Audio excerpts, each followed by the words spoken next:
The following is a University of Florida IFAS South Florida Beef Forage Program recording of the 2021 Winter Supplementation Seminar held on September 23rd in Pasco County. Sponsors of this program include the First McNess Company, Organic Matters, Quality Liquid Feeds, Walpole Feed, and Westway Feed.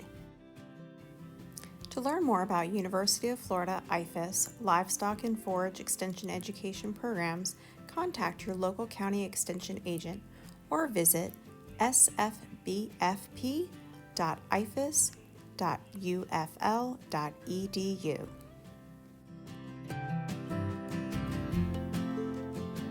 We kind of questioned whether we should have done this about a month ago. We're like, I don't know, people are going to come or not, but y'all came. So we're happy and we're glad you're here. And we'd like to thank our sponsors, Walpole, Quality Liquid Feeds, and Organic Matters. They could not be here. But the ones that are here, y'all are encouraged to speak with them.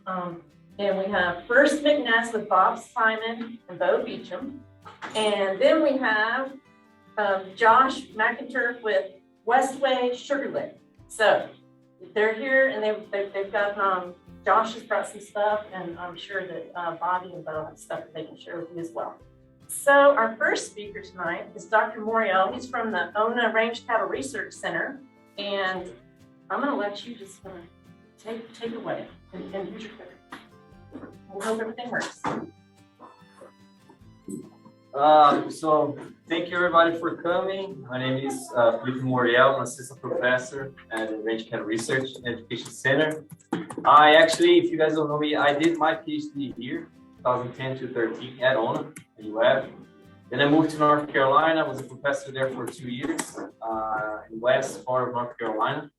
And then in 2016, I came back to UF as an assistant professor. I've been here since. So I recognize some of the faces, but if you have not met me before, this is who I am. So today, what I thought about, this is a big presentation to do in just 30 minutes. Okay, and so what I thought about would do today to be more interesting to you and not so boring is I'm going to show you different byproducts, and I'm going to tell you the advantage and disadvantage of each one of them.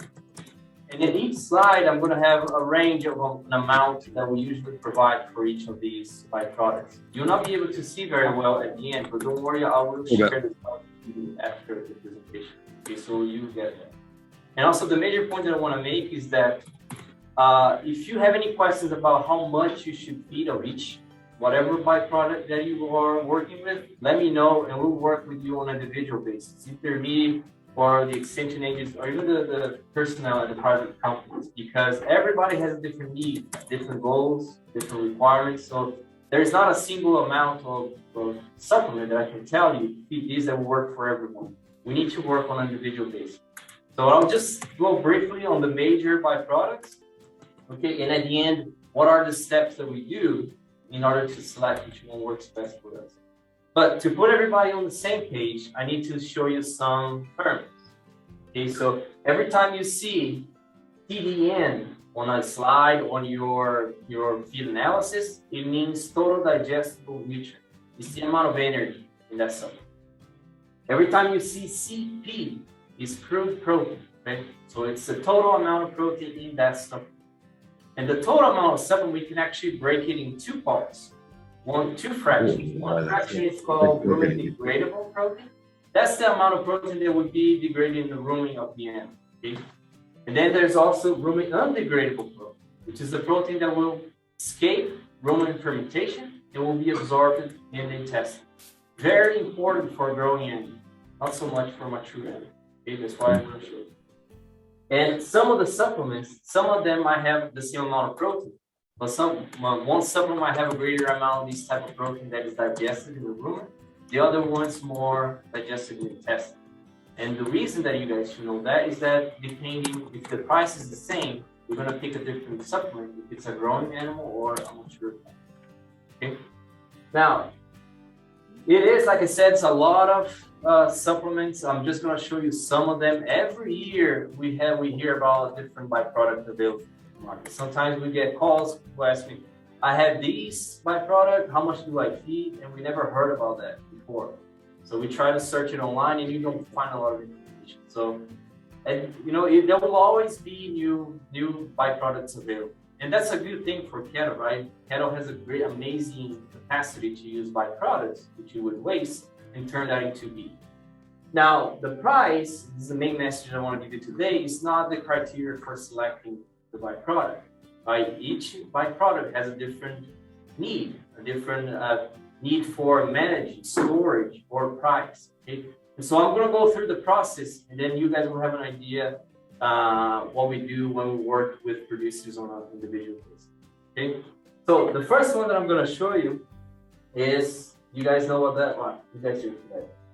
So I'm very confident that everybody here in this room are either feeding molasses right now or have done that in the past. Okay, so great supplement to have here in Florida. Very few states have this availability because it has a lot of advantages. Okay, so it has a lot of energy, a lot of sugar. One problem with it, it has a lot of sulfur. Okay, so that amount of sulfur is going to drive how much of that supplement we're going to provide to the animal. The whole diet of beef cattle cannot be more than 0.3% sulfur. So molasses is already 0.6. That means that we need to feed smaller amounts. Okay? So depending on the forage source that you provide, or if you're adding another type of supplement, we're gonna have to use a smaller amount of molasses. Okay? So it really depends on what you're doing to let you know how much we're gonna feed. But besides that, it's a great supplement. Molasses itself is very low in protein.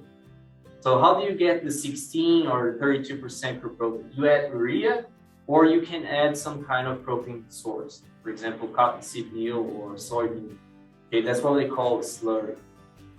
Now, besides that, what's a good thing about molasses? It's self-limiting, right? Different than what most people think, or maybe you had already tried once. Molasses is not sweet, right? It might be sweet the first second, but then it becomes very bitter. So that limits the consumption of animals.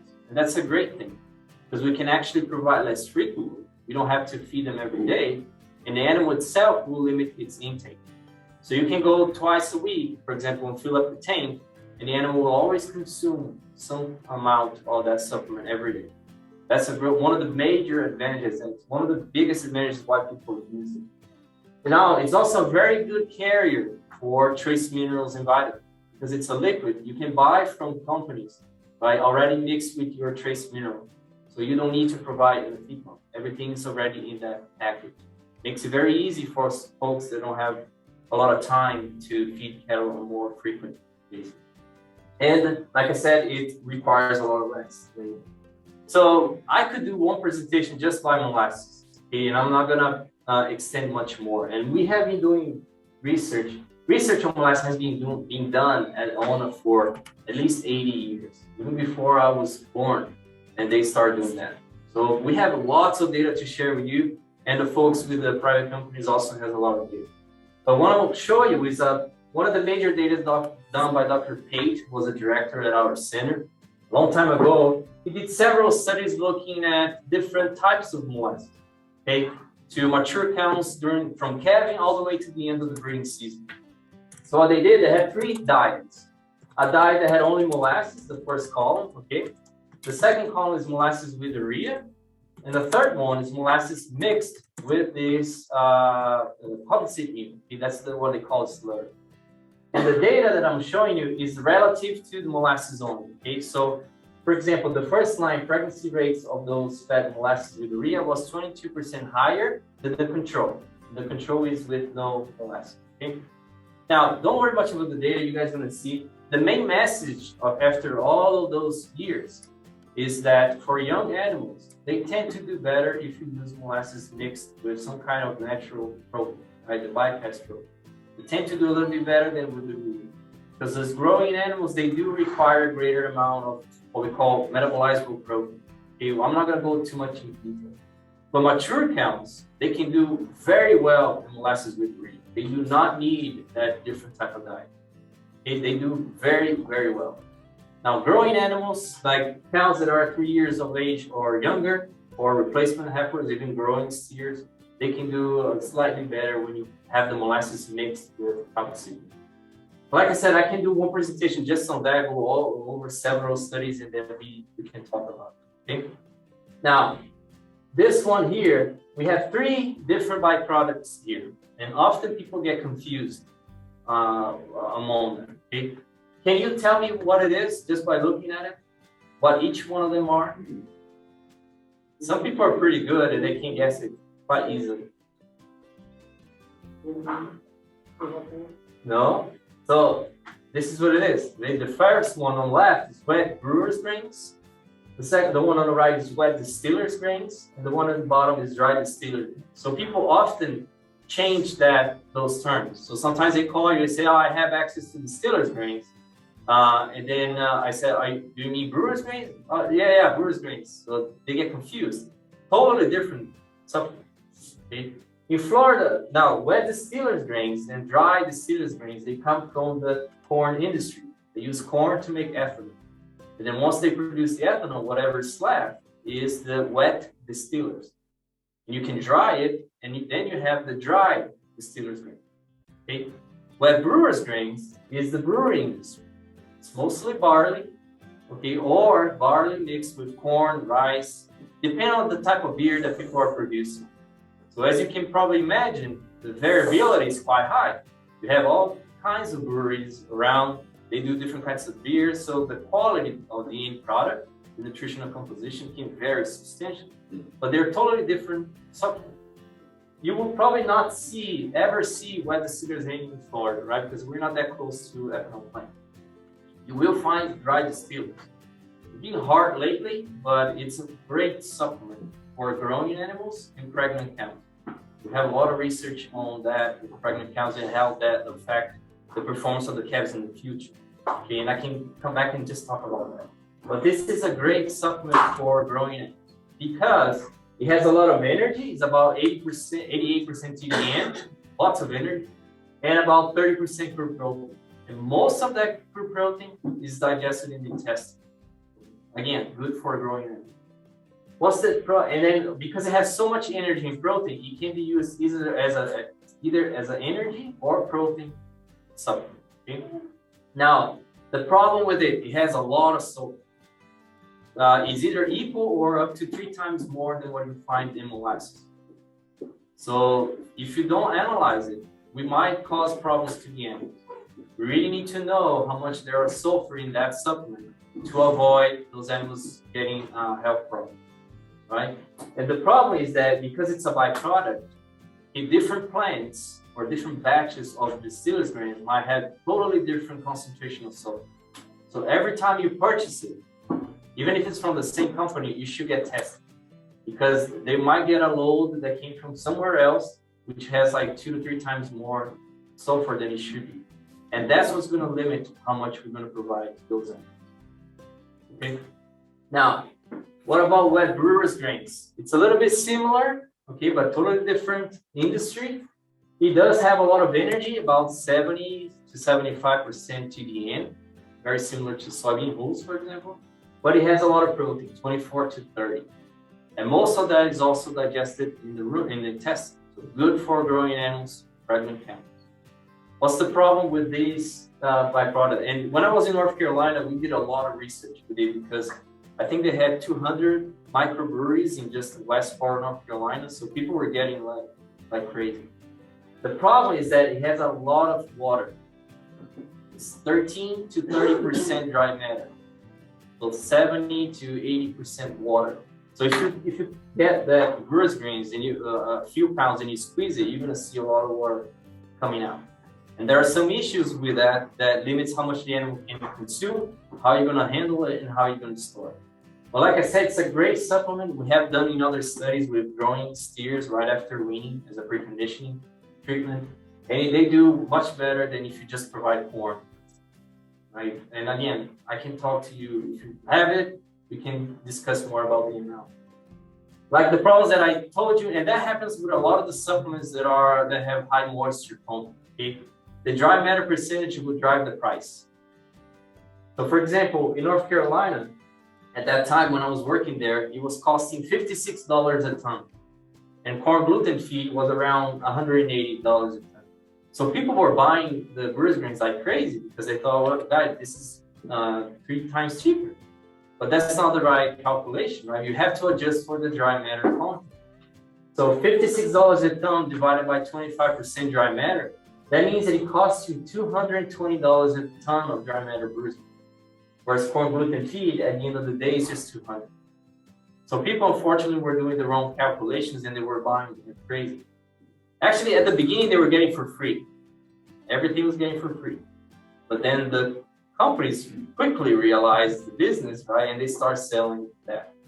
And the other problem is that it depends on every batch has a different dry matter concentration. So for example, you might pay $56 a ton and you get a load that is 13% dry matter. 25% dry matter. That means that it's costing you 11 cents a pound. And then the next week you get another load. That load is more wet.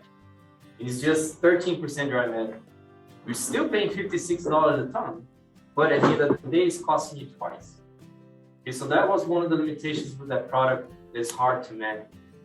The other problem is storage.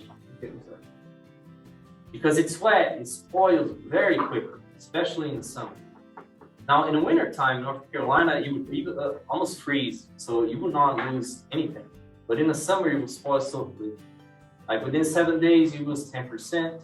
Within 60 days, you lose up to 30. Okay, so you're increasing your cost by not doing anything. Putting in those bags, it helps. Okay, it helps a lot, but not so much. You still have a lot of waste that you can see on the floor, right? As you unload it. It's quite heavy, so it's not something you're going to be doing with buckets. So you're going to have to use a front loader like that. So it does waste a lot. Okay, but so this is a type of supplement that unfortunately, the supply is not consistent. And that was a huge problem. So, for example, today, you're going to get a lot of that supplement. More than what you can feed and more than what you can store. And then a week from now or 2 weeks from now, you don't have anything. So you won't have supplement for the cattle. So these type of supplements, you're not going to rely just on that. You always have to have a plan B. So my suggestion is if you're planning on using bruise grains, have your hay, have enough grass, have a major supplement and use bruise grain just to complement. Because the consistency is not going to be very uniform. Okay. Now, and also try to get the smallest amounts as you can.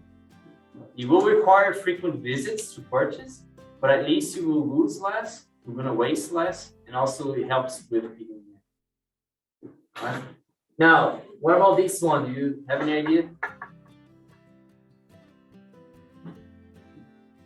This is corn gluten feed, another byproduct of the corn industry. Okay, so but in this case, it's a wet corn milling process.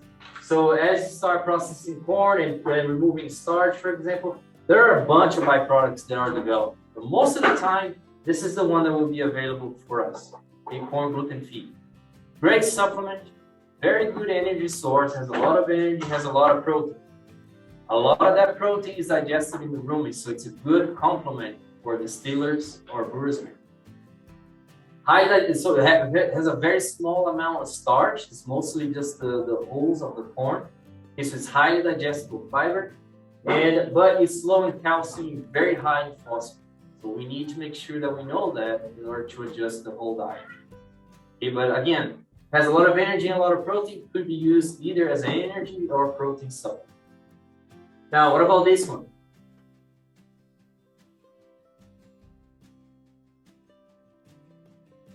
This is soybean hull. Probably one of the best supplements for animals on pasture because it has a small amount of starch, almost none, a high digestible fiber, so the impact on forage digestion is very minimal, even if you provide a lot of that supplement. It has a lot of energy, 66 to 80%, so it's quite a lot variable, but quite high in energy, and about 10 to 14%. Which means that for growing animals, you are going to have to mix with something else. You're not going to be able just to feed that. For mature cows, you will be okay. Growing animals will have to mix with composite meal, corn gluten free or something to increase that protein level. Right? But do not feed more than 1.5% of their body weight, otherwise you will blow. okay? Now, citrus pulp. This is one that used to be quite common, but I don't see that much right now. Okay, but it's a great source as well. Very similar to soy hulls because it's highly digestible fiber, low amounts of starch, so it's very good for animals on pasture. Has a lot of energy, around 70%, similar to soy hulls, but the crude protein level is quite low, 7%.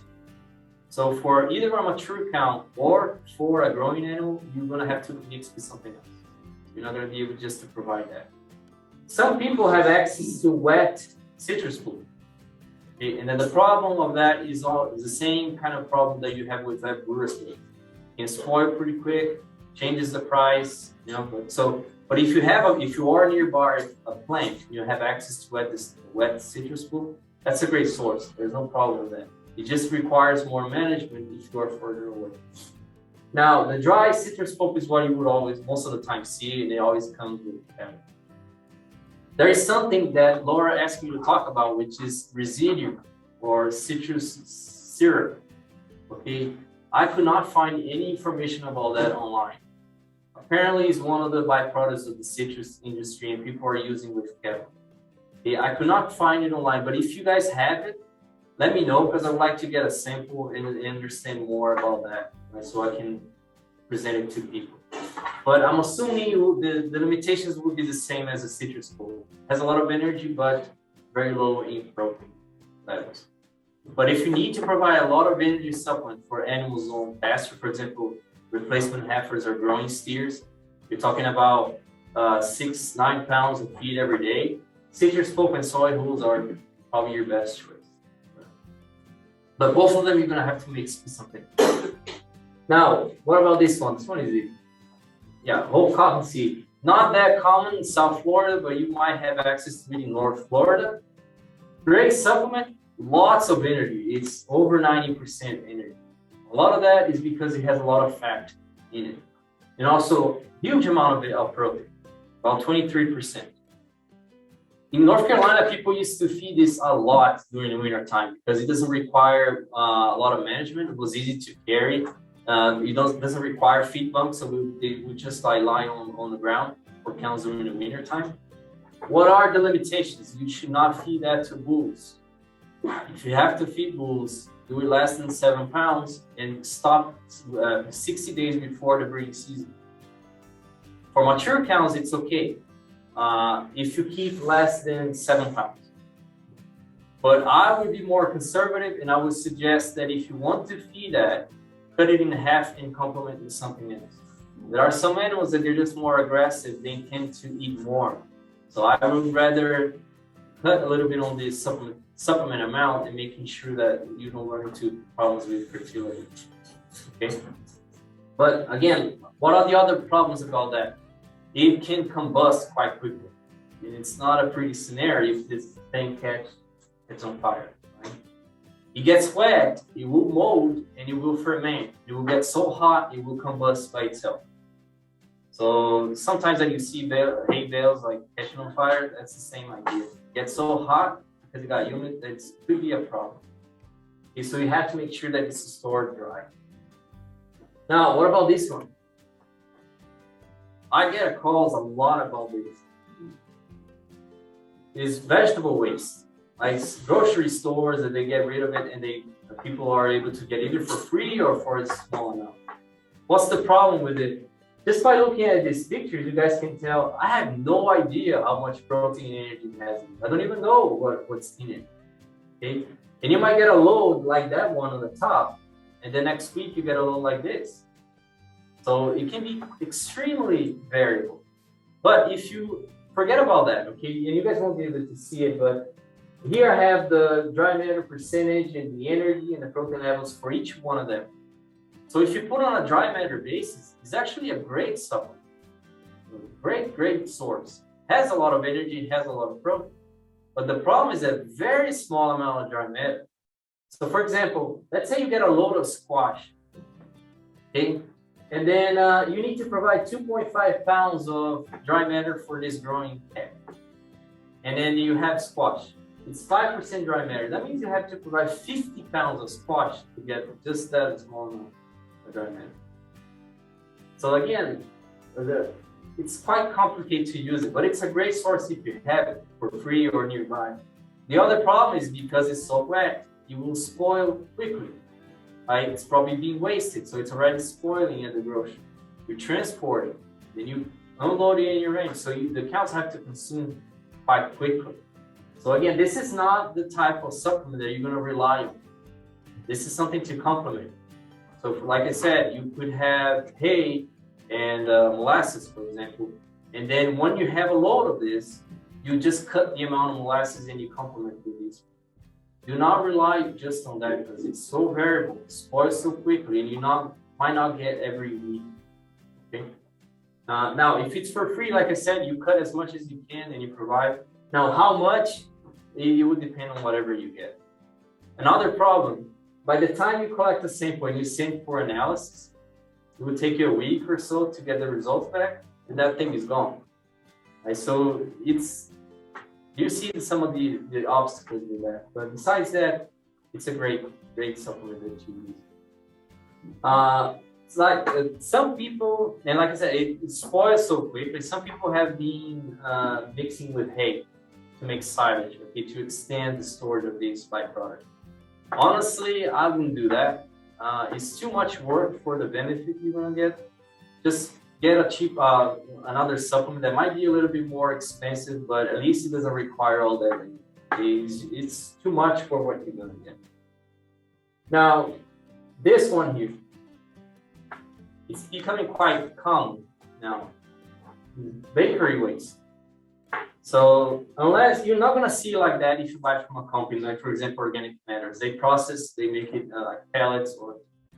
But if you get directly from a small grocery store, it might be 1 week that's a lot of bread, the other week is cookies with ice cream cones, chocolate, and, you know, it varies a lot, or sugar or flour.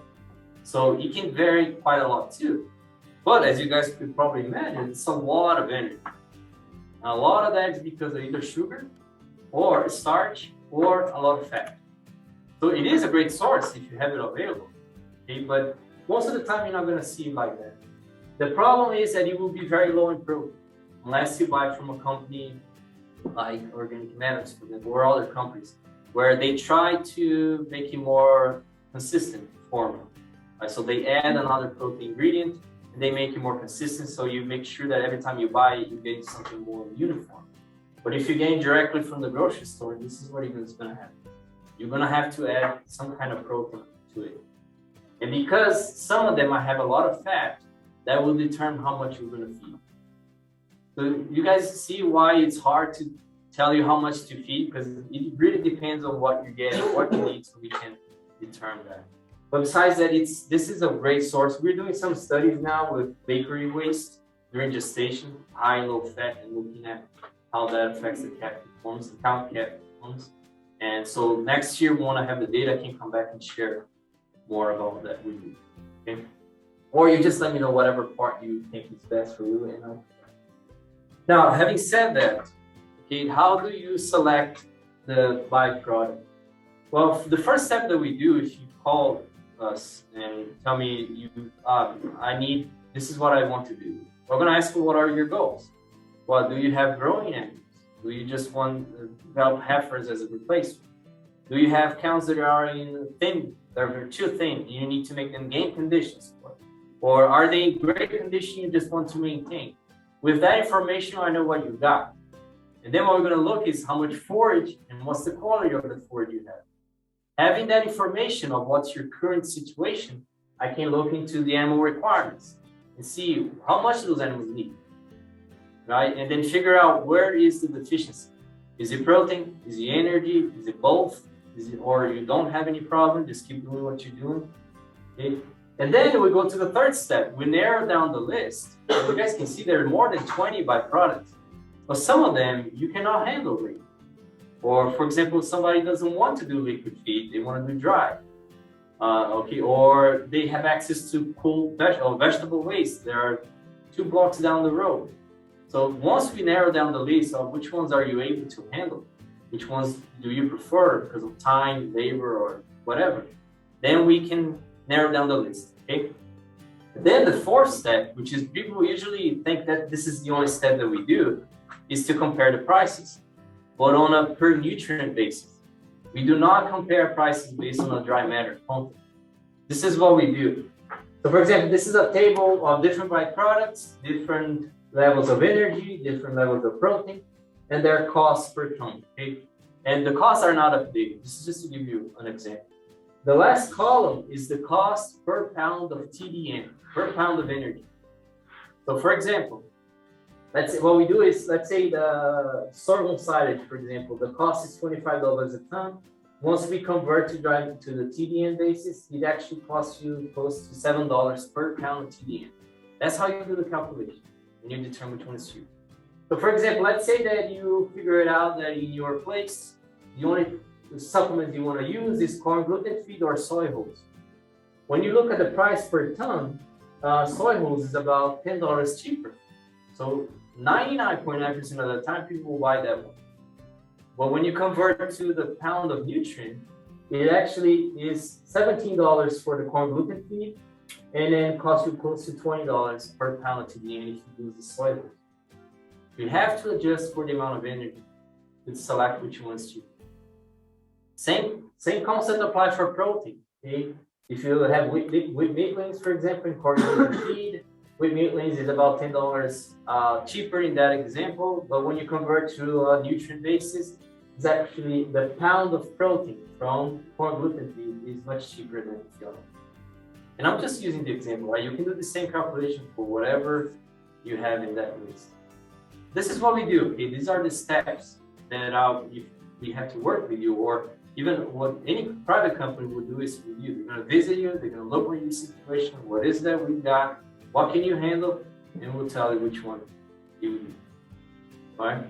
Now, this final message that I want to give you is, doesn't matter what you choose. The number one thing you're going to have to do is to analyze those supplements. Without that information, I cannot help you. Because I do not know how much you have energy, protein, sulfur in that supplement, so I can't tell you how much it is. If I tell you an amount, I'll be doing malpractice, because you might feed too much and kill your animal.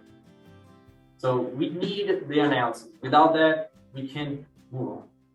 The second is, doesn't matter what you feed, doesn't matter how good it is, you have to monitor the forage amount and the quality. Because as the name says, it's a supplement. It will complement what the forage has.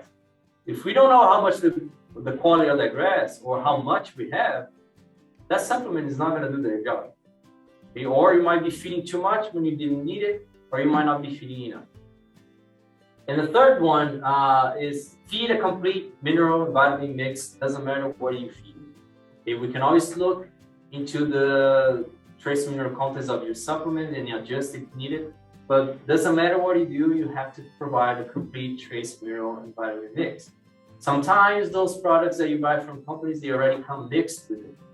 So that's a great advantage, right? Sometimes when you get from private companies instead of doing it yourself. Now, third one, the last one, and this is again, it can be a presentation just by itself, is frequency of supplementation. If you are feeding molasses, you don't have to worry that much because, like I said, it's self-limiting. So you could do less frequent. But if you're deciding to do dry supplements, when we're talking about protein supplement, let's say that you just need a small amount of that supplement just as a protein source.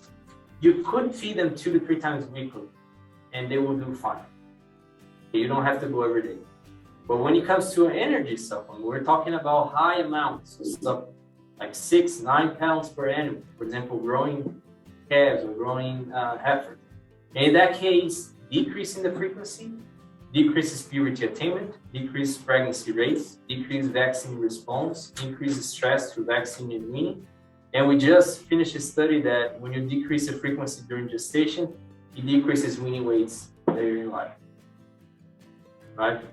So sometimes dry supplements, you're gonna need more labor to make sure that you're optimizing the response to the supplement.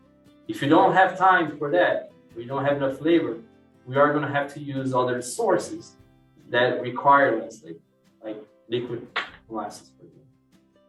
But again, I can do one presentation just on that, and we have lots of data on this. Okay, so that was it. I hope I was on time. I know you guys are getting hungry, but like I said, please, if you have any questions about some of the supplements you're using, or you are interested in different supplements, let me know, and then we can work on an individual basis. And I'll be the rest of the program here. We can always talk if you don't have any questions. Right? Yep.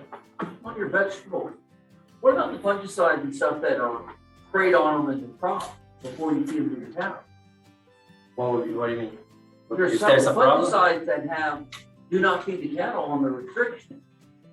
Yeah, I don't know. You don't know. But Jeff, they've already gone to the grocery Yeah. store and been cold, so they're, they've gone through the process of being safe for human food, and it's just, you see what I'm saying? They're not picking it and feeding it, if that makes sense.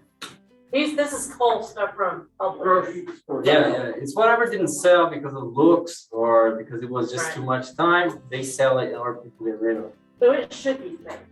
Yeah. If it's one that will be approved, not for ruminants, basically. Yeah, there are, I grow vegetables, and there Right. are chemicals that you spray on vegetables are not ruminant safe.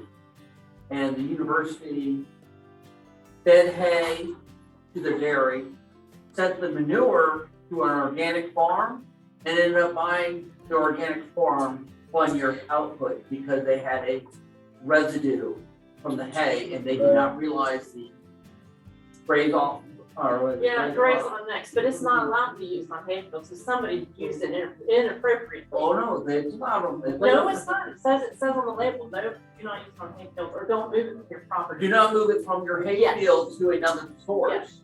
Yeah. So, Any byproduct you could find a reason to not use it, right? It could be a problem. I never heard of this being a concern except for now, like you just mentioned. But I have several other people that have used it. It was never a problem. No case of animals dying or toxicity. So again, how are you gonna know if there are fungicide on that or not? Well, I'm saying that, I feed a lot of vegetables to my cows. but Jeff, you're saying. Yeah, thank you for coming, and thank you, Laura, for inviting me to come. So I have been here in Pasco County several times, and really glad to have this new building. It looks really nice. So, and also it's nice to be back, right, in person, so we don't have to be behind the computer. So that was a wreck. So they're back. So really glad to be here. I will talk about conserved forages. That is a pretty broad topic. So we could be talking about a lot of different things. So I will focus on hay and haylage, but not in the whole thing, right? If you talk about hay, you have the whole thing to talk about fertilization, cultivars, and all the process of making hay, feeding hay. But I'll just focus on few things that I think is probably the most critical for us here in Florida that really affected what we do. And I am afraid to start talking about hay, and people will get mad and leave, right? Because this is a horrible year for hay, right? If you make a living making hay, so probably it's not a good year for you, and not a good year for anybody that wanted to make a living. And it comes and goes. So I have some numbers to show you, but this one particularly has been really tough on us. So we'll have to go through this and see what we can do together a little better. Let's see how to move forward here. Okay, so first of all, just to define a few things, when we talk about this conserved forage, they have a lot of different names, right? Have you heard about baleage, right? And then we talk about haylage and silage and hay, right? And there are a lot of confusion there. And most of the time, so the hay standpoint, we talk about hay because it's related to the dry matter, right? We dry the material in the field to become hay. So we preserve that thing by getting the water out, and then we dry. That becomes hay. That's why we preserve. And then we have the other types of conserved forage that preserve by fermentation, right? So we need to have a fermentation for that thing to preserve. And that can be haylage, baleage, and silage. right? So when you open a silo, you smell, right? A smell really strong. It may be silage, haylage. If it's a good silage, it smells pretty good. If it's a bad silage, it's quite offensive, right? You open it up, it smells like, my daughter say that it smells like feet, right? And that's probably what it smells like. So if it's a good silage, it smells like sweet. And in between, it smells like vinegar because of the acid. So anyway, they have the fermentation and the dry. Dry hay, you dry, take the water out. When you have balance, it's a translation between the hay and the haylage. We try to heat that dry matter, there will be about 50%, but they make a round bale. That's why it's a balance, right? There is a bale. And then haylage may be balance, but haylage, you may also chop it up and put in a bunk and make haylage. But the important thing is that we'll have about 50% dry matter in between, because the silage is about 30% dry matter, the hay 85, 90, and then the haylage and balance will be around 50. Is in between the haylage and the hay, right? So just some names here so we will not get lost in the names. I'll use haylage because I like it, because it can be in a bale or it can be chopped up. So we'll talk about haylage today. So we were talking about the weather and the rack that we had. This graph here shows the probability of having 2 days with no rain in Florida, right? So, and then you have the months of the year there. If you cannot see the graph, we go from April to September there. You can see April is drier, right? Our best time to make hay in the spring. So when it gets in the summer, about July, you may have about 5% chance. It is hard, right, to gamble on 5%, right? And I would say that last July, August has been 0%, right? Because it rains every day. At least at my house, at Ona, it rains every day. We're underwater. So that's why we try to have an option for hay. We'll start talking about hay, but haylage, I think, is an option for hay when you cannot make hay.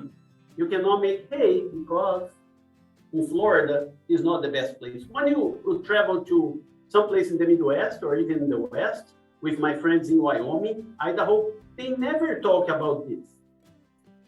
They have a growing season that is about 3 months, right? We have a growing season, maybe 12 months, but they don't talk about that because there is no rain. All the water comes from irrigation, so they have the ideal conditions to dry hay. We don't, right? We have the opposite, the worst conditions to dry. But we are brave to try, right? We keep going. So I will first mention on the hay, and because the dry matter is a very important thing, and drying is important, I will focus on the dry matter, how we check that dry matter and make a decision to bale. We heard about the conditioners here. Let me go back one.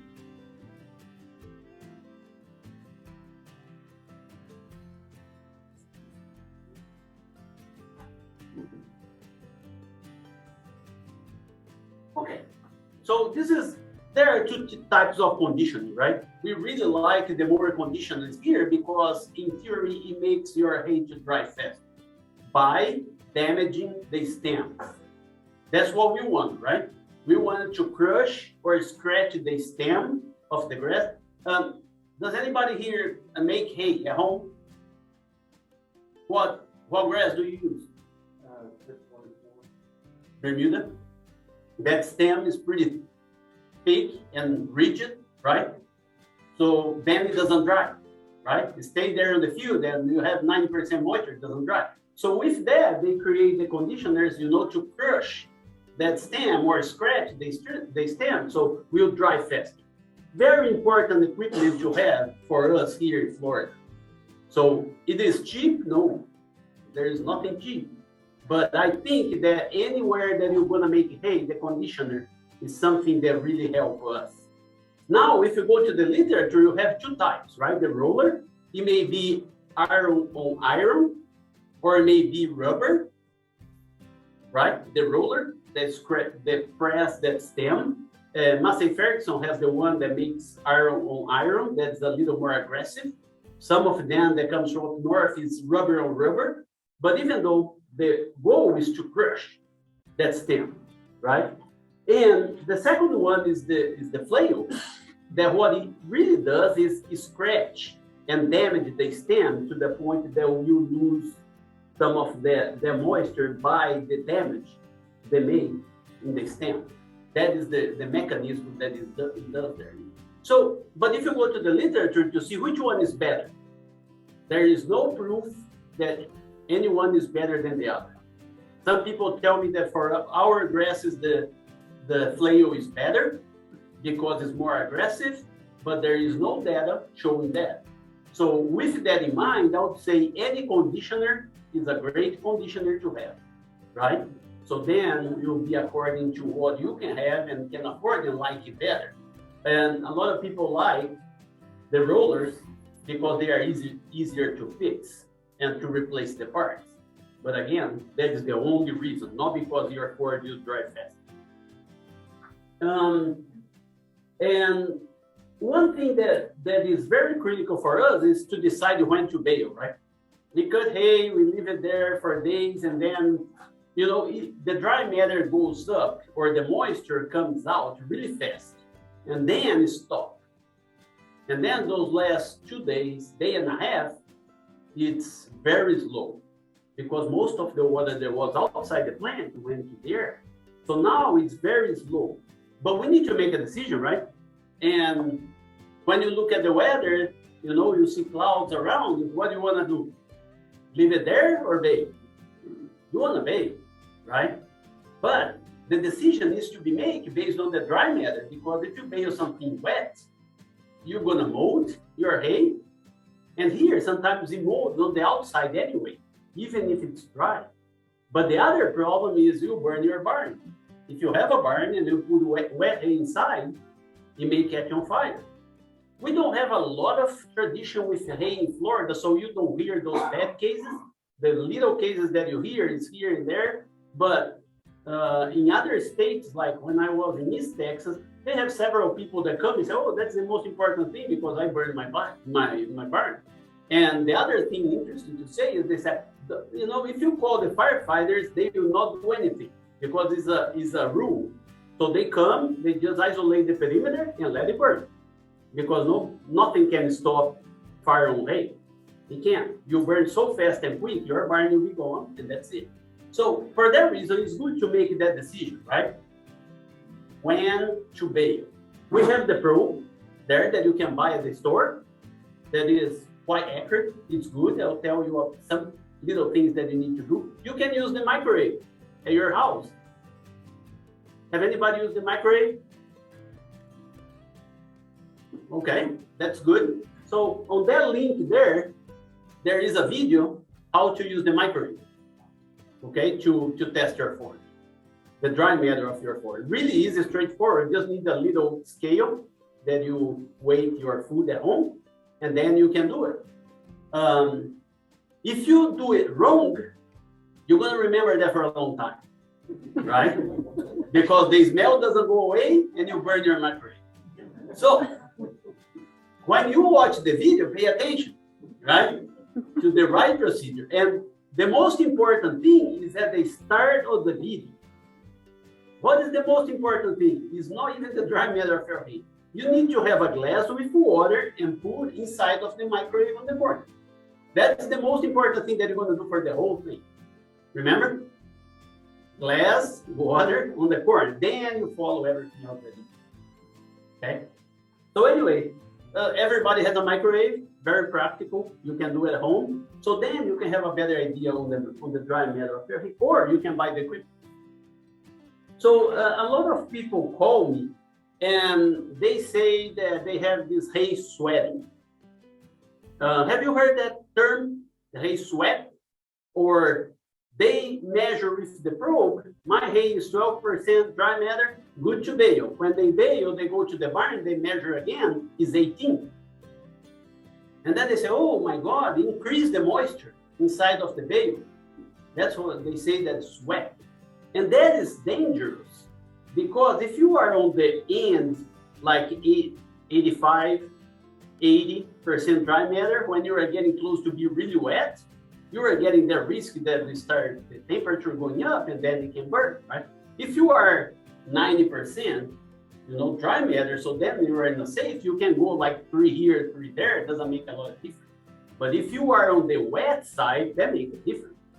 But what happens is, you try your probe and you check the moisture is 12%. What happens is that stem is thick and is measuring the moisture outside the stem, right? But inside of the stem, that grass still has moisture.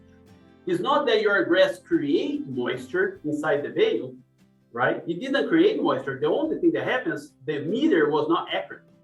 It just measured what was outside. So then the moisture goes from high pressure to low pressure, goes to outside the stem, and then when you measure again, the outside has moisture, and then it goes to 18. And I have seen difference 7%, 8%. So with that in mind, what you can do, if you have a probe, try to validate your probe with your microwave. Sometimes you measure 12, you put in the microwave, your forage may be 16. So you know that when you measure at 12, the actual moisture is 16. So that can help you to validate your probe a little better. I mentioned about that. A small increase in temperature may happen after you bale, but large increases are not good. And they're not good because, as you can see there, you can go up to 65 Celsius there. That is very high. So, and that will cause the fire. So you don't want it to get that high in temperature. If you bale at 82% dry matter, that is still wet, you can see the variation in temperature is really mild. So that's where we want to be. Little about storage, that is also important. This year will be more important, right? Because I think a round bale will cost more, right? You have a round bale, you put it there and then you lose it, right? You pay $60 for the round bale and then it's wet and they don't eat. One important thing about the storage that I think, not everybody has a barn. It's expensive. Not everybody has a concrete floor. But if you can have your round bale out of the ground, is the best thing that you can do, right? Because that bale, when it touches the dirt, it starts picking up moisture and then creates mold. So most important thing, just get that bale, if it's 1 or 100 bales, out of the ground. First thing. And then, if you can, put a tarp on the top. That's really good. That will save you a lot. Because not only you lose the dry matter, but you can see there the animal doesn't eat because it moves, right? The refusal of the animal is huge. What happens is you put the hay outside and then you see they eat half, right? And step on half. Now you pay $60 for the round bale, it became $120, right? Because they just ate half. So storage is quite important, and I think it's something that you can have few solutions that will not cost you a lot, just a little more work. So just touch on the haylage. As I mentioned to you, the haylage is another option, mainly when you have this weather, because you don't need to leave that material on the field for 4 days. Sometimes you can make haylage in a day, right? Just a day wilting, some people, and come right after, right? They just mow in the morning, bale in the afternoon, that's it. That's probably not the best, but it's one way to do it, right?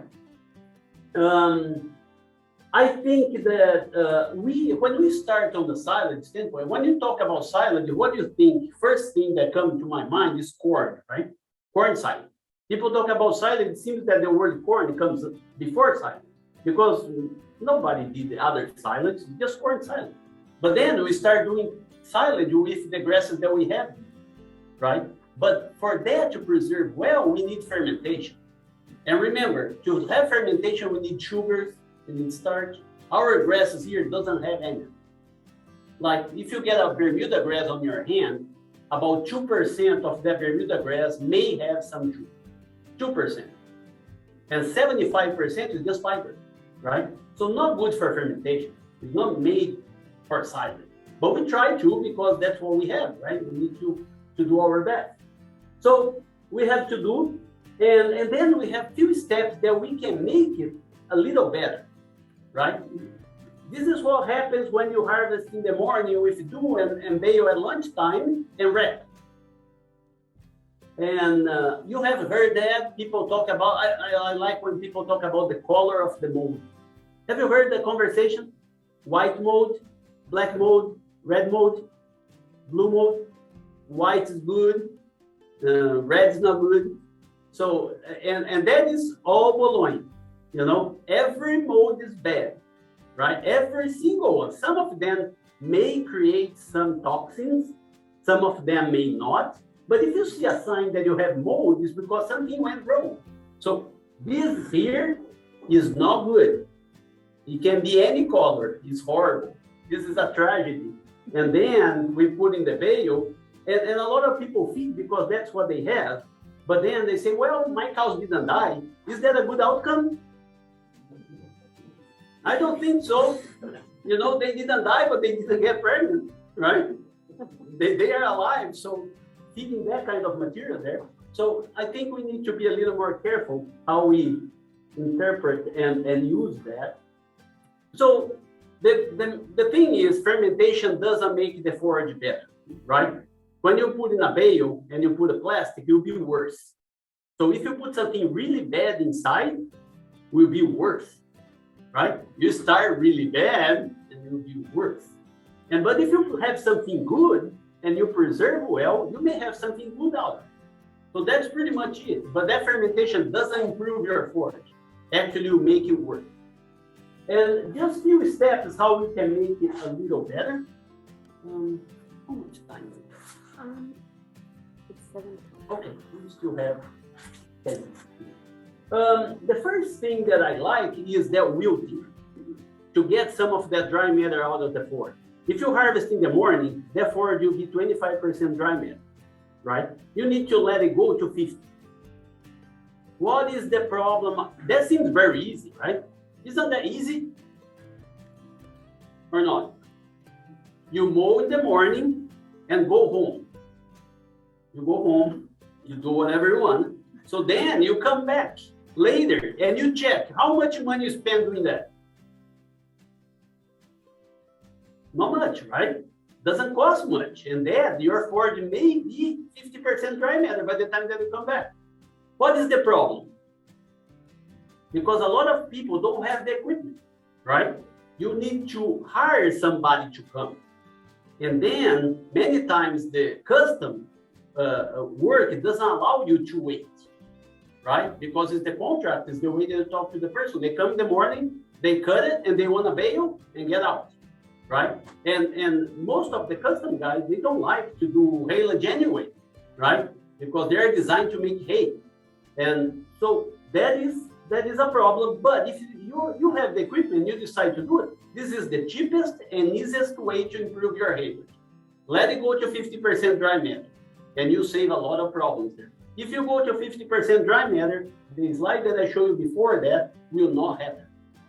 Will not. Because that just happened because the forage has a lot of moisture. It has 20% dry matter. That was diagram, by the way. So that is just some numbers. I think it's difficult to see, and I think Laura may print the material to you if you would like to send you the PDF later. So, but when you make hay, you want haylage, you want a low pH, the lower that it can, because the low pH preserves the forage, doesn't let the bad fungi and microbes to grow. So you want a low pH, and you want a lactic acid. That is the strongest one. That smells good, right? That is the good one. So you want a low pH and lactic acid. We increase it from 25 to 50% dry matter. Look at what happened. We decrease pH, we increase lactic acid. And the other ones is the one that smells really bad, like the ammonia, the one that smells like bathroom. You don't want that, right? And acetic acid is the one that smells like vinegar. You also don't want that. So anyway, we make it better just to let the forage stay there for a little. Another thing that we can do that we have done here at the center is to use acid, to add more acid to your silage, and then you improve the fermentation. So you, because the forage doesn't have a lot of sugars, don't produce acids, what do? You add some. This is propionic acid. Some people don't like the name because think the acid is corrosive, is something that is bad for you, for your health, and for your horses. right? A lot of people that have horses. Does anybody here have horses? Horses? Thank you. Yeah, I do have horses as well.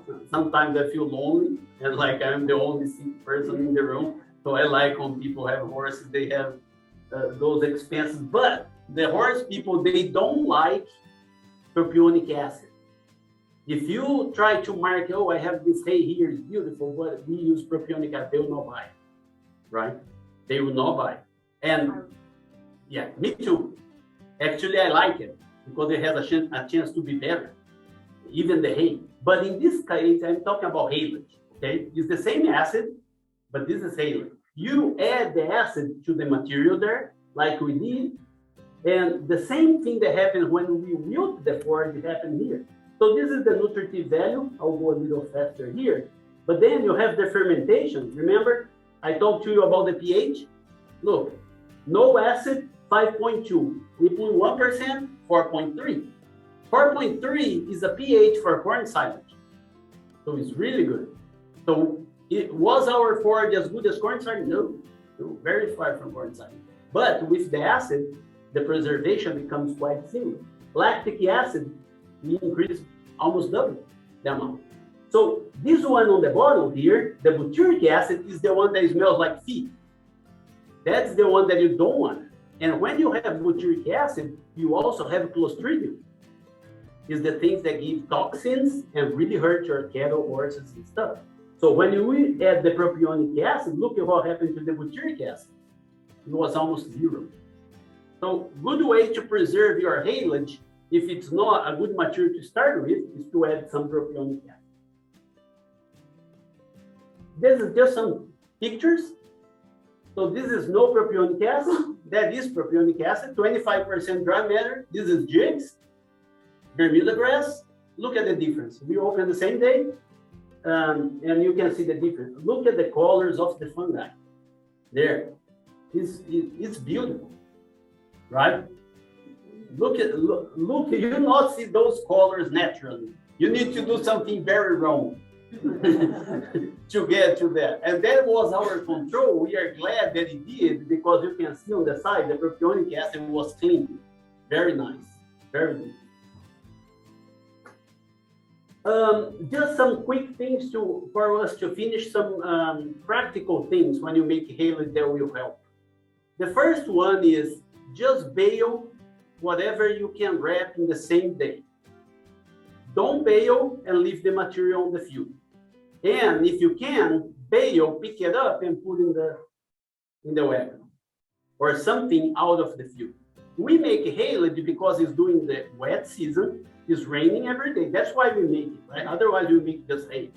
So then the soil is humid, has a lot of water. If you leave the bale there for 3-4 hours, you pick it up water. And then, can you see the hot spot there? That's where the bale was on the ground for 2 days. And look at what happened. So take it out of the ground and just bale what you can. So we have some grasses that are even worse for haylage. If you have sorghum, Sudan grass, millet, those have thick stems. That general rule, harvest in the morning, bale in the afternoon, doesn't work for those. That may take 2 days for that grass to lose moisture from the stem.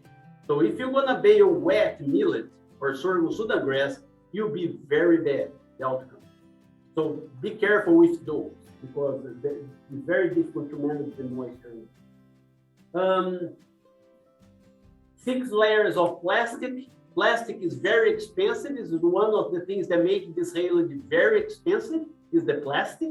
And then you have to cut it and burn it, right? And it hurts. But don't save on plastic, because that plastic there, oxygen can go through. It has some, it's not 100% locked. So the oxygen goes in and out. So if you put 3 layers, what happens is all the haylage that is on the edge will get moved. So that's why we say 6 layers or more. So just to avoid the oxygen to go in and out of your face. And this is just the last slide here to justify why you don't want to make haylage and wanted to make hay, if you can. If you cannot make hay, you make haylage, right? I will not go through all the calculations. The problem is, if you think about the custom guy that charge you $20 for a bale, right? $20.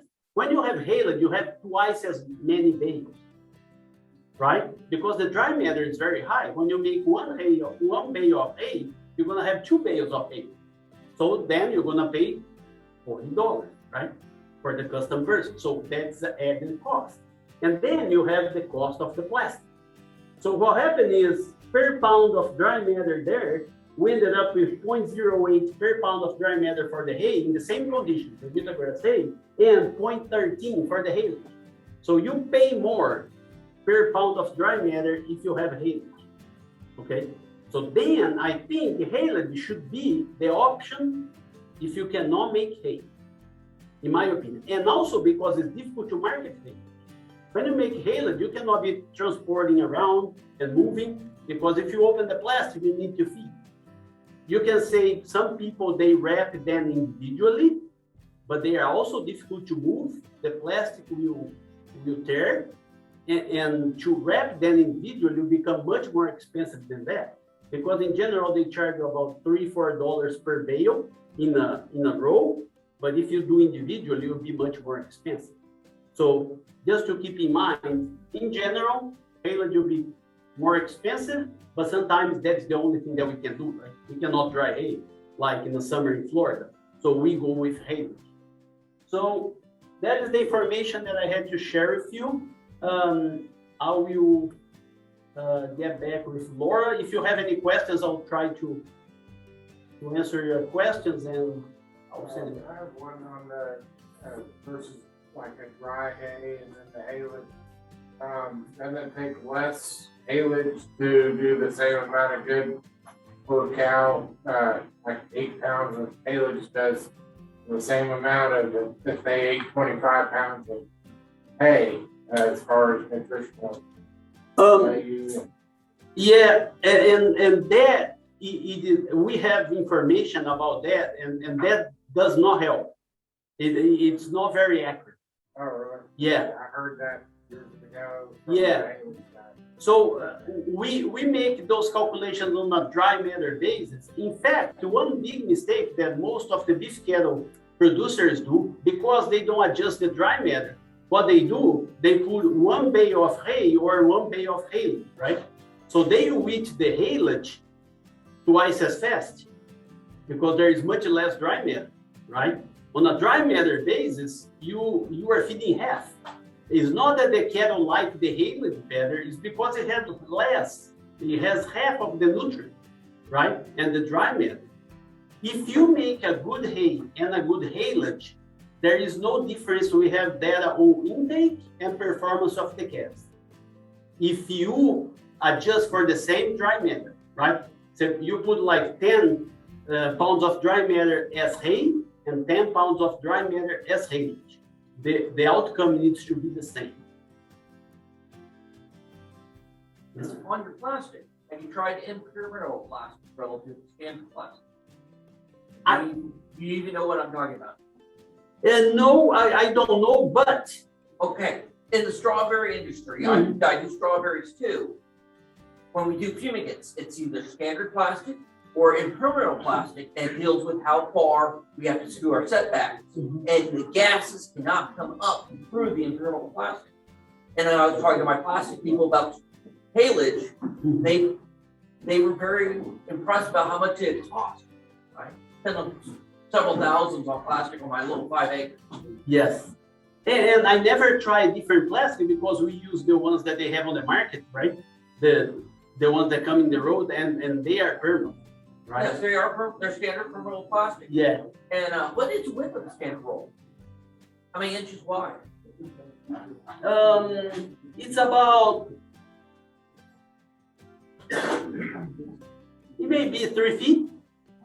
Okay, that's very small. Yeah. Because plastic, we come in 48 all the way up to 60 inches wide, depends on your machine that you're using in the strawberry industry and vegetables. And you need something also that fit on your machine, right? because the machine has the plugs and it needs to be that size. standard size. But they have a machine that we use in the past that doesn't wrap. It's stuck. It just push the round bales inside of the tube. But that plastic is not permanent. And the preservation is much better. But that plastic got so expensive that people got rid of all the machines that you have to push the bale just to have the wrapper. Because the plastic became very expensive. It's about $40 a roll more for impermeable plastic in the strawberry industry. $40 ooh. Yeah. And we're paying about $160 a roll. Mm-hmm. Cinder rolls weigh about 80 pounds, 65 pounds. Mm-hmm. Yeah, I think it's something that we need to probably make the calculation to see if they will have some standard size on the same material. But it is a problem because the one that we use is expensive and you need to put so many reps because otherwise it won't work. That's right.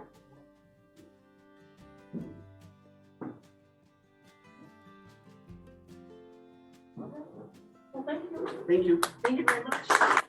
Our next speaker is Dr. Chet Taylor with Dade City Animal Clinic. And we're going to kind of do this portion a little bit different. We're going to it's going to be set up like an interview answer session. And then you all have an opportunity to ask questions afterwards. Bridget and Krista are passing out surveys right now. If y'all wouldn't mind before you leave, we want to do this before we got to the end, but if y'all would fill those out before you leave, if you would hand them in, they can be completely anonymous because you do not have to share your information, but it really would help us to be able to get some feedback and see, how you all felt, your learning process went with the program this evening. But so Dr. Taylor, if you don't mind, we'll get started with your portion and you all can do the survey, at the end or once we're done. So Dr. Taylor, let you introduce yourself and tell a little bit about your history.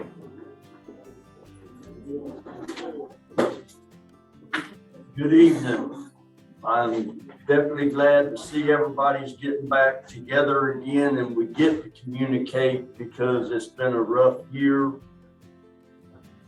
These kids coming out of school these days don't have what we had back when we didn't have to shut down schools and not be able to communicate. So being able to get together and talk about what you have learned, what you know, and what you have and how you do it, no matter what business you're in, that's what we need to do. I don't know if anybody was able to go to the game this weekend, Florida, Alabama, but I'm telling you, the Gators are back. We're going to be all right. When you played the #1 team in the nation and we were wall to wall 6 inches apart, not 6 feet apart, and run with them, they're going to get it together. Just a little bit about me, born and raised in Dade City, went to the local high school, local community college, worked for Dr. H.R. Smalley the whole time that I was in high school as well as in junior college, and then transferred to U of F, and then got an animal science degree, and then went to University of Florida Vet School. Stayed and did a year of internship in rural animal medicine, which was where I really had the best time and learned. And then when I came back, it was game on, a lot of cow-calf and a lot of dairy. And that's 2 different birds. It's fun to see what the black and white girls do and then what your cows, your beef cows do. But it lets you learn that there's 2 ways to do things. Want to thank all the sponsors because without them, we can't put on this kind of thing. This new room is beautiful. The Fair Association and Extension have always worked together to put on probably one of the best youth fairs in this state. And my hat is off to them because we need to keep that in, bringing these kids up so they don't walk up to a cow and touch it and say, what is that? So glad y'all are back into doing this. Glad you've got this beautiful facility. Have worked at Dade City Animal Clinic since I got out. Been 40 years, so hopefully we have gained a little bit over the years and, do things a little bit different. And, I work with Fred Gore, who I wish he'd have wrote down everything he did, because when it comes to byproducts, he could teach you the book. He fed cardboard. He had, whey in 1,000-gallon tanks that were open for those cows to go get at any time. He fed potato waste, from the potato chip factory in Orlando.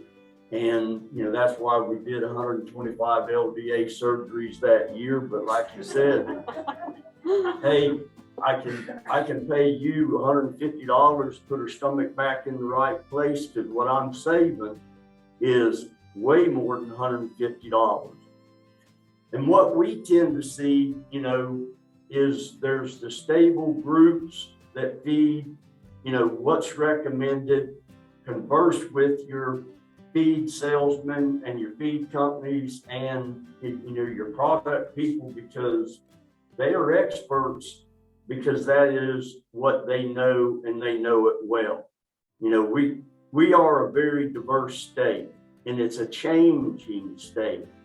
Not only is it changing, from, our good old pastures to, condominiums and real estates, but it's different every year. And if there isn't anything else I can't bestow, it is Florida has got the most diverse state. You go from palmettos to some of the best Tipton hay, to some of the best haylage. There's a lot in between. Byproducts are neat. Obviously they're for one thing, and that is to try to decrease the amount that we're putting in, because at the end, we have to make sure that bottom line, agrees. But, we tend to see when things, go awry. We can preach, vaccination programs. We can preach, additives, minerals, macro minerals, micro minerals. But when it comes down to it, I just want to say one paragraph or two that will pretty much summarize the way we ought to look at this meeting and nutrition. In cattle, all physiological processes in the body, including the immune system, are influenced by the cattle's nutritional status. Therefore, the past, the present nutritional status serves as an immune function modulator in cattle that can influence the performance and the reproduction of cattle. It can affect weaning weight, calf, weight. We use a lot of vaccines.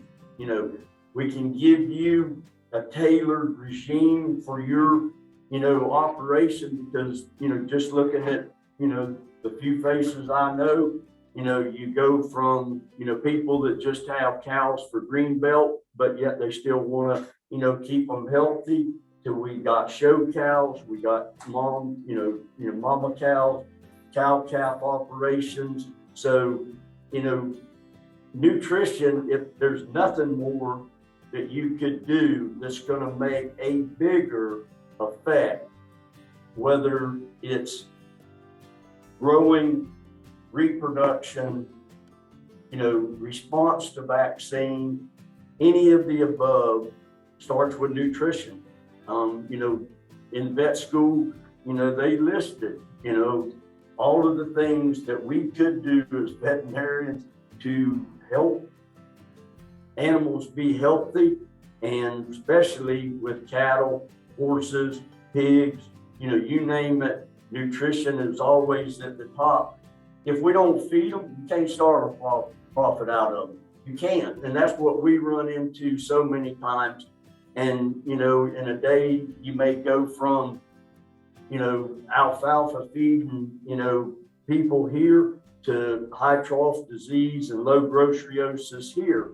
And it becomes very humbling because you know that you can help both of them in many different ways, but you cannot help that one that can't feed them. You can't do it. It's no different than, the muffler guy. It's either pay me now or pay me later. We got to put a support of our nutrition ahead of anything. I can tell you all about dewormers. I can tell you all about, keeping flies off and everything. But if we don't feed her, she's not going to milk. And, they can show you numerous studies. University of Florida Extension does a great job. They can show you increased crude protein. You're going to increase protein in her milk. That calf's going to be healthier, grow faster, and then react to vaccines and, your mineral supplements twice as much. But it's back to the same combination. It's putting it all together. I can tell you, the stories, guy, he's going to save some money. He gets a whole load of sweet potatoes. Okay, he doesn't realize, nobody told him. When they sit there, what do they grow? Same thing he just showed you. Sweet potatoes actually grow mold too. They knocked out 25 head. Didn't realize that kind of thing can happen. So byproducts are neat. They definitely can cheapen up, the bottom line. But when it comes down to it, in this state, I do believe the most of us, utilize hay, some form of it, whether it's hay, haylage, silage, you name it, and then some sorts of protein. Whether it's lick, it depends on the size of your operation. If the guy or girl, that's got 20 cows versus 200 cows versus, 800 cows. You can't use a 330 gallon sugar lick tank if you've only got 10 cows. And that's where, the buckets have come in and really been convenient for people. They can back up the feed store, load them up, take them out in different places. So that protein source is the combination with good hay, and you always pull up to the hay barn and you see the sign, horse hay and cow hay. Always ask them, what's the difference between horse hay and cow hay? Anybody want to answer? Price is, yep, damn right. Excuse the, bad English there, but this one probably got rained on, and that's when it comes into, you just got to think about what you are doing.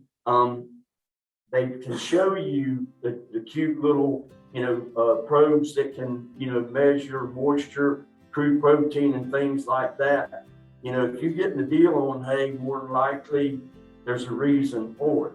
And horse hay, all they're saying is they probably put it up first. It was probably that first cut and it was fertilized, had, weed, killer in it and the whole 9 yards. But it comes back to the same paragraph. You are imprinting from the time of conception on that embryo is affected by what that mama is eating. And if you want to see the effect of it, how many of us in here have had a cow that either had 4 balloon teats, or I've had heifers that had 4 plug teats. And you sit there and you watch that calf and you go, what's wrong? Is he sick? Does he have upper respiratory? No, if she cannot get the milk to them, they cannot live. That's one place where the dairy boys, you'll have to admit, we have got it down. From the time they hit the ground, we ensure colostrum within the first 8 hours because it's not absorbed by the body after 8 hours. If you don't get that colostrum in, you're fighting the battle from day one. And we see it every day. They bring the calves in, got these 3 or 4 calves, they said the mother, doesn't milk or anything. First thing we do is run total protein because we got to see what the immune system is. If they don't have the immune system, and it was from nutrition, so there are things that we can do to help that mother to milk better that will turn around and help that calf. But again, protein's not cheap. Fertilizer's not cheap because nitrogen's not cheap. There's, chicken manure and there's things to play with there, but then we see, the wrecks there too. So nutrition, vaccinations, obviously, and then, taking care of other things from there, deworming, they all come into play. But nutrition, if you don't feed them, you're spending money, elsewhere. You got to get back to the basics. Sorry about that. No, that's excellent. So, I'd be more than happy if, I know everybody's getting a little bit tired. That was a great supper. Thank the town women. That was very nice. They always do a great job. They didn't invite me to the palpation school though. That really. Oh man. If I've done one thing, I've palpated. That's what got me into, cows and love it. But obviously, I just did. But thank y'all for that. That was very nice. But if there's anybody that has any questions, this one's a little bit more laid back. Everybody's had, 2 good sessions on some great research from the extension service. But if there's any questions, I'll be more than happy to try to answer. Y'all must have done a good job. I would like, because this seminar is winter supplementation. I haven't heard anything on cover crop. Is that a viable solution in our area or not? For rye, wheat, anything, for the winter supplementation. Yeah. Any of the above is good. It's just you have to have the facilities to do it, okay? A rye field is great, but then you've got a tractor that's got to do the disking, you've got to fertilize, you've got to put it in at the right time. I'm not into forages, so they would probably be obviously a better, I'm the one that sees it when they turn them in on the rye and it's a cloudy day and then we're out there juggling them with magnesium because they get, what. So, but those are great, but it comes back to then you are probably, it's more effort. And as long as you have that land that you can fence off and go through the process of planting and ensuring and then pray that the rain comes at the right time. Rye's great, oats great. A lot of those are better than your dried grass. We dry grass, like they said, for a reason, and that is so it will stay. The one thing that the little chart that was presented, I like, because what does this state, what do we all utilize the most for feeding cow-calf operations by hay grass? The problem is, look at that chart, crude protein, when it comes to the end of August, it dies. So, but it's also every year a little bit different because right now it's underwater. So, it's every year is different.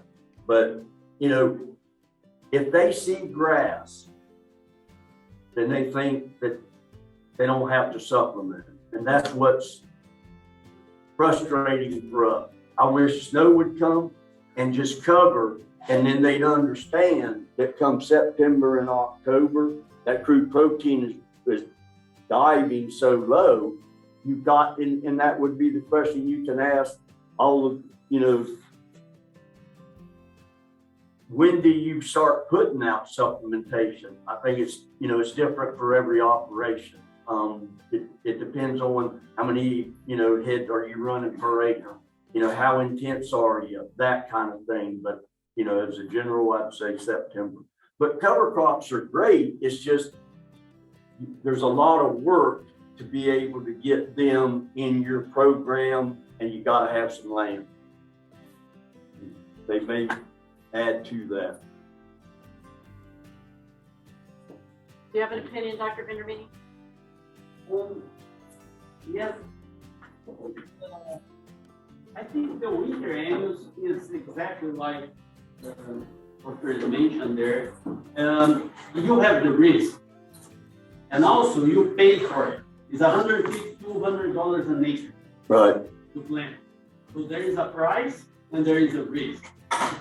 So some people, they like to take the risk, and sometimes they get a good outcome, right? Because they have a good production. If you go from here south, it becomes worse. So if you go from here north, it becomes better because the growing season is longer. So you need at least 4 months of grazing out of small grains and ryegrass to pay for that investment. So in South Florida, when you are south of I-4, the average is about 3 months grazing. And that may not be sufficient to pay for your investment. Plus, you have the risk that you may not have a crop, right? If you have a warm fall, right, and dry, so then you have nothing. So if you have, sometimes 2 years ago, we have a fall that was too wet, and we overseed and kill because it was underwater. So there are all these factors. The nutritive value is the best of all forages that you're going to have. Annual ryegrass is the best that you're going to have, but there's the risk. And it's a good question, but that was a good answer, because just like the watermelon board, you can make $100,000 1 year, and then the next year, if it doesn't cooperate, then you lose everything. And that's where those crops, it's a lot of investment. There's a lot to get from it, and then there's a lot of management. And people like something they can go to the feed store, they can go to their feed men and say, look, let's just pick something that I know I can get it on a weekly basis, and it works for me. As far as when to start supplement, a lot of that's going to depend on your stage of production in that cow. Is she heavy bred? Is she, in her second trimester? Those things are going to influence a lot of that supplementation part too. I think know your program, know what your forages are doing, and then apply what that supplementation should be for that time. You get lazy during, the spring and summer, because Mother Nature does most of the job for you. If you just put some good loose mineral out and some salt and, feed things like that, you do fine. But that's a good way to put it. It's hard to answer, a question for everybody, because everybody's at a little bit different phase. Thank you very much. All right, any other questions? Very nice to have everybody here. Yeah, thank you. Well, thanks everybody for coming. No. Everybody's still going to be around a little bit after we're done here, but if y'all will please turn in your surveys, we appreciate that. More cake and pie, oh my. All right, anything from the Bridget or Krista or Brittany, y'all have anything? All right, well, thank y'all very much.